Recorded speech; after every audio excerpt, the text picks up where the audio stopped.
So రాష్ట్ర అవతరణ దినోత్సవ శుభాకాంక్షలు సీఎం రేవంత్ రెడ్డి చెప్తున్నాడు కదా. ఎవరు అవునన్నా కాదన్నా గతంలో సీఎం గా ఉన్నటువంటి కేసీఆర్ 9.5 సంవత్సరాల పాటుగా తెలంగాణ ఆవిర్భావ దినోత్సవాలను దాదాపు వారం రోజుల ముందు నుంచే ప్రారంభమయ్యేది. ఈరోజు హైదరాబాద్ కానీ వరంగల్ లాంటి ప్లేసెస్ కానీ లేకపోతే మండలాలు కానీ అన్ని చోట్ల కూడా ఒక తెలంగాణ ఆవిర్భావం అనగానే ఒక లైట్లతోటి చాలా స్పష్టంగా వెలుగుతూ ఉండేది అన్ని గ్రామాలు మండలాలు హైదరాబాద్ లాంటివి. సో సరే, ఆయన తెలంగాణ ఉద్యమకాలను వాళ్ళను విస్మరించిండు, అమరవీరులను తొక్కిండు, అమరవీరుల కుటుంబాలను గాలికి వదిలేసిండు, ఉద్యమకాలను గాలికి వదిలేసిన విషయం వాస్తవమే. కానీ ఎవరు అవునన్నా కాదన్నా కొంత తెలంగాణ ఆవిర్భావ దినోత్సవాలను గతంలో కేసీఆర్ ఘనంగా నిర్వహించాడు. కానీ ఇప్పుడు మీరు చూడండి ఒకసారి, ఇప్పుడు కాంగ్రెస్ ప్రభుత్వం వచ్చిన తర్వాత రేవంత్ రెడ్డి సీఎం అయిన తర్వాత తెలంగాణ ఆవిర్భావ దినోత్సవం ఏదైతే ఉందో ఎంత దారుణంగా నిర్వహిస్తున్నారో ఒక్కసారి చూడండి.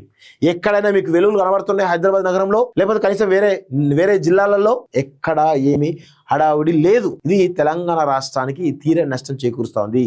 కేసీఆర్ ఈరోజు తెలంగాణను ఈరోజు వనరులను దోచుకుంటే మీరు దానికి మించి దోచుకునేట్టు కనబడతా ఉంది. దయచేసి తెలంగాణ సమాజం అందుకే ప్రమాదం పొంచి ఉంది అని ఎందుకు చెప్తా ఉన్నాను, ఇలాంటి సంఘటనలు మనకు చాలా స్పష్టంగా కనబడతా ఉన్నాయి, కళ్ళ ముందు కనబడతా ఉన్నాయి.